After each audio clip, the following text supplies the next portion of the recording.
Late one evening, on a quiet city street, a frail old man shuffled his way toward the corner store. His steps were slow, his back slightly bent with age, but his eyes still held the wisdom of years past. As he moved along the sidewalk, a police cruiser pulled up beside him. The officer inside, a young white man with a hardened expression, eyed the elderly man with suspicion. "Hey, where do you think you're going?" the officer barked, stepping out of his car. The old man paused, his hands trembling slightly as he turned to face the officer. There was no crime, no wrongdoing, just a man going about his evening. But that didn't seem to matter. Without waiting for a response, the officer took a step closer, his posture tense, his presence intimidating. "I've seen you around here before," he said, his voice laced with something colder than authority. "People like you always seem to be looking for trouble." The old man met his gaze, calm and unwavering. "I'm just heading to the store," he said, his voice low but steady. The officer let out a sharp laugh, shaking his head as if he'd heard a joke. Then, in an act of pure disrespect, he leaned in and spat at the old man's feet. The gesture was full of contempt, a display of power meant to humiliate. The old man froze, his face unreadable, but something shifted in his eyes. A silent storm brewed behind them. For a moment, the street was silent. A slow breath passed through the old man's lips as he straightened his posture ever so slightly. "You don't know who I am, do you?" he asked, his voice eerily calm. The officer smirked. "Doesn't matter." But it did matter. More than the officer could ever imagine. Because in just a few hours, when the department gathered to welcome their new police chief, that same officer would stand in the crowd, his chest puffed with confidence, until the moment his new boss took the stage. And there, in front of the entire force, the officer's world would come crashing down. Because the man standing at the podium, the new chief of police, was the son of the very man he had just disrespected. The officer stood tall among his fellow officers, arms crossed, wearing a look of indifference as the crowd gathered inside the precinct's main hall. The air buzzed with conversation, but he wasn't paying attention.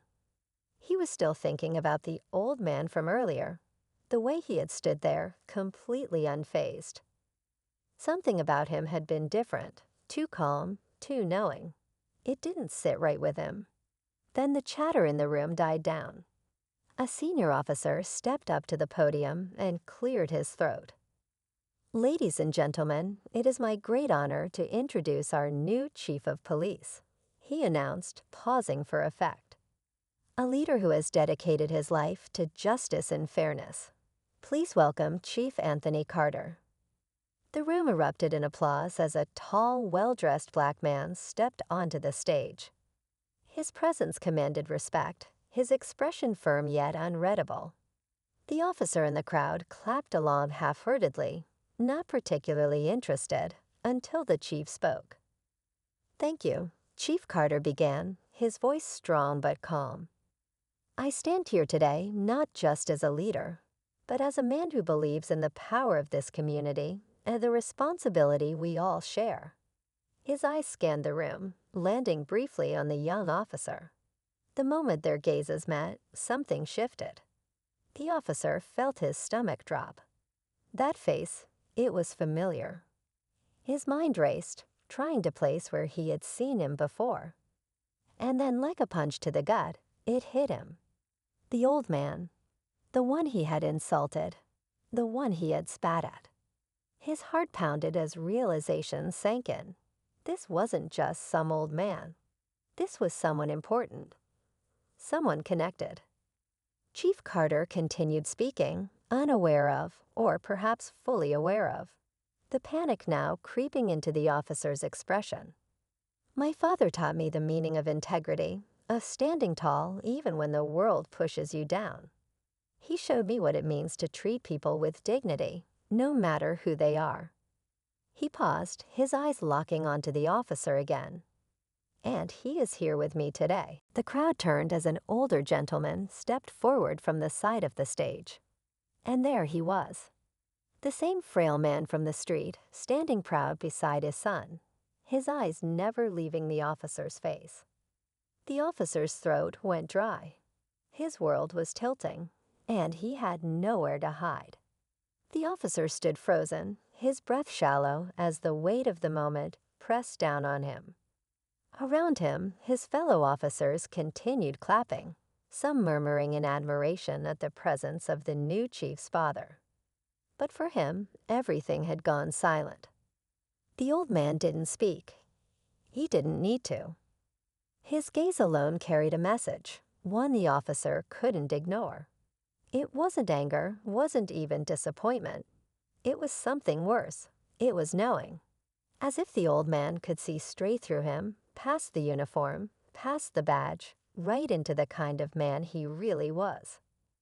A bead of sweat formed at the officer's temple. He forced himself to look away, but his thoughts were spinning. Did Chief Carter know? Had his father told him? Was this all just coincidence, or was this the beginning of something bigger? Chief Carter continued his speech, speaking about leadership, accountability, and the department's role in serving the people. Every word made the officer's chest tighten. Then, as the applause died down and the chief stepped away from the podium, officers began mingling, shaking hands, offering congratulations. The officer thought about slipping out, disappearing before the chief got too close. But just as he turned toward the exit, a voice stopped him. "You seem in a hurry." His spine stiffened. Slowly he turned. Chief Carter stood before him, calm, unreadable. Up close, his presence was even more commanding. His father stood just a few steps behind him, still watching. The officer forced a tight smile. "Just had somewhere to be, sir." Chief Carter didn't move. "What's your name?" His mouth felt dry. "Officer Daniels." The chief nodded, as if filing the name away. "How long have you been with the force, Daniels?" 3 years, sir." 3 years. Chief Carter repeated the words slowly, like he was weighing them. "I imagine in that time, you've had a lot of interactions with the community." Daniel swallowed hard. His mind screamed at him to stay calm, to keep his face neutral. "Yes, sir." The chief studied him for a moment, then glanced at his father. "You know, my father has always believed you can tell a lot about a man by the way he treats people he thinks don't matter." His eyes returned to Daniel's. "What do you think about that?" Daniels felt his stomach drop. He couldn't tell if it was a test, a warning, or something worse. Daniels felt the air grow heavy between them. Every instinct told him to get out of this conversation, to say something safe and move on, but his mind was blank. He forced a chuckle, hoping it would mask the unease crawling up his spine.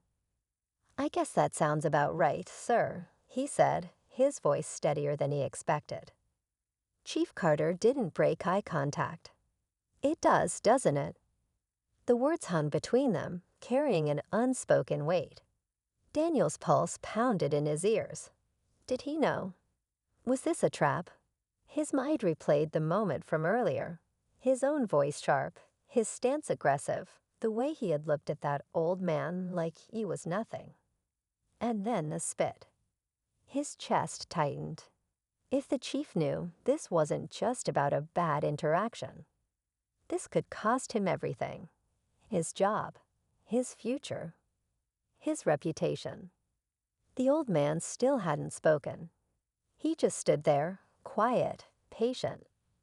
And that silence was worse than any outburst could have been. A voice interrupted the moment. "Chief Carter, a quick word." One of the senior officers approached, pulling the chief's attention away. Daniels exhaled a breath he hadn't realized he was holding. But just as he thought he might be in the clear, Chief Carter turned back to him. "Stick around, Officer Daniels. I'd like to have a conversation before you go." Daniel's throat went dry. "Of course, sir." As the chief stepped away, Daniels clenched his fists, his mind racing. He needed to think. Fast. He glanced toward the exit, calculating. Could he just leave? Pretend he hadn't heard? No, that would only make things worse. Instead, he turned his attention back to the old man. Their eyes met again, and this time, Daniel saw something he hadn't noticed before. It wasn't just quiet judgment. It was understanding. It was something deeper, something that made his stomach twist in a way he didn't expect. For the first time, Daniels wondered what kind of life this man had lived, what he had seen, what he had endured, and why, despite everything, he still stood here with his head high, looking at the same man who had tried to humiliate him. Daniels looked away, but the feeling didn't leave him. If Chief Carter knew what had happened, if this was leading where he thought it was, then Daniels wasn't just about to have a conversation. He was about to face something he wasn't ready for. Daniels felt trapped, his body tense as he stood near the edge of the room. Officers moved around him, shaking hands, exchanging words of praise for their new leader. But it all felt distant, like white noise behind the storm brewing in his mind. He needed to get ahead of this. He needed a plan. His eyes flicked back to Chief Carter, who was deep in conversation with senior staff. The old man stood a few feet away, calm as ever. He wasn't smiling, but there was no anger in his face either. That made it worse. If the man had been furious, Daniels could have prepared for an argument, maybe even tried to defend himself. But this silence, it felt like judgment waiting to be delivered. Then as Daniels fought to steady his breath, he felt a firm hand grip his shoulder. His heart nearly stopped. "Step outside with me." It wasn't the chief. It was another officer, Sergeant Holloway, a veteran on the force, respected, well-connected. Someone Daniels had always seen as an ally. Daniels nodded stiffly and followed Holloway out of the crowded hall and into a quieter corridor. The older officer glanced around to make sure no one was listening before turning to him. "You screwed up," Holloway said flatly. Daniel's throat tightened. "I don't." "Cut the act."